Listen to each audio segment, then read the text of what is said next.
Hoffmann-Hayman, actually. 1899 it started. And we're gonna meet Brett. This building was built in 1932. 1932. So then they didn't have a strong central banking system. So that's why they have the vaults and the safes. They had to have a safe. So then this safe has another safe in it. Wow. Wow, it's a double safe. I've never opened it. Or the building turns 100, I will open that one. William Hoffman started roasting coffee behind a grocery store over a fire with a single drum. And then he turned that into a coffee business.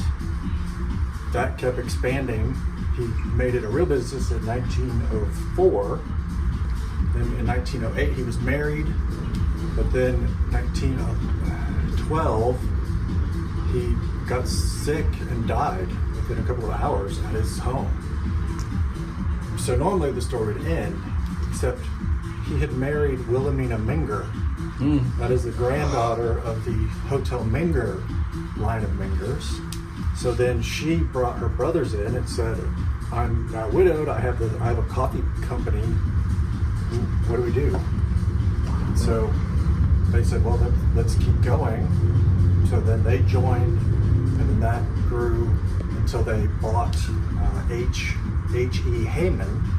He had Merchant's Coffee, and then they merged together to become Hoffmann-Hayman, and then that ran from early 1912, 14 till 1912.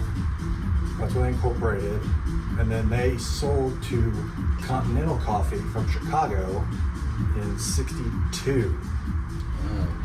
So what we know is that Hoffman and Hayman were really good at selling coffee because they have a vault and another safe in a vault. And then this is the beginning of a museum. Amazing. Wow. Because I didn't know what this building was. It was just an abandoned big structure. Jim had noticed, I think they're Sanborn maps, which is some kind of a fire insurance.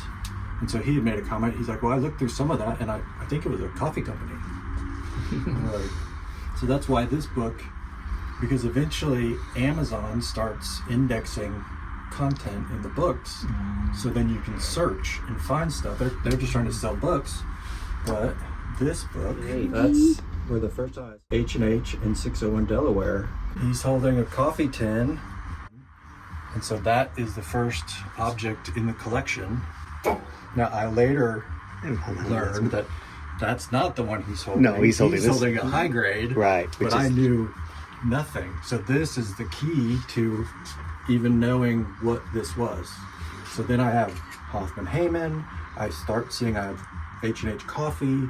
Then you can start searching, finding other things. So this is the newspaper announcement of the grand opening of the factory in December of 32.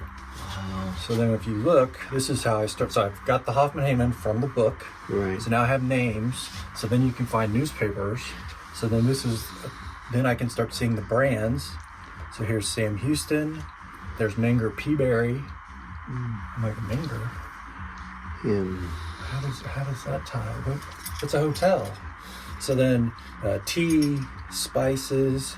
Oh yeah, this one. So it has the chef face, but it was called Cafe Coffee. And then this is the dock where you guys just came through. So that this is the entryway.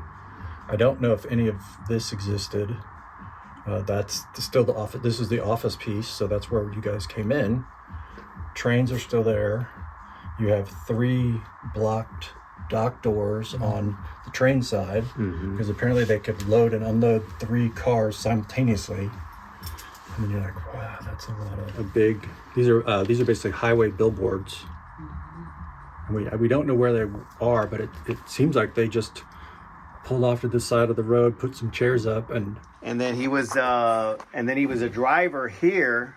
Yes.